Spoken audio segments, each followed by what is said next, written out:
সরকার বানাচ্ছে, অ্যালায়েন্সের কি দরকার? কারোর সঙ্গে কোনো অ্যালায়েন্স নয়। তীব্রমতা আমাকে মহারাজা ডাইরেক্ট বলে দিয়েছেন, না আমি কংগ্রেস চিনি, না আমি সিপিএম চিনি, না আমি বিজেপি চিনি। আমি তো একাই সরকার বানাচ্ছি। ইলেকশনের পরে দেখা যাবে কি হবে। তবে বিজেপি তো ত্রিপুরা রাজ্য থেকে সাফাই হবে, সিপিএমও সাফাই হবে, আর বাকি দলের কতটুকু অস্তিত্ব আছে ইলেকশনের পরে ভাবা যাবে কি হবে না হবে। তবে তীব্রমতা একাই সরকার বানাচ্ছে, আর 20 বক্সনগর তীব্রমতার ক্যান্ডিডেট। এখান থেকে আমরা বিপুল ভোটে জয় করব। যারা এই নেতারা এখানে ভোট চাইতে আসে তাদেরকে আমরা এতটুকু বলবো যে তোমরা বিগত কেউ 25 বছর 4 বারের এমএলএ, কেউ অনেকে বলে জোট আমলে।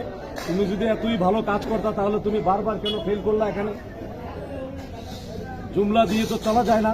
আবার গোপনীয় সূত্রে জানা যায় যে তীব্রমতা করার জন্য মহারাজার কাছে চলে যায়।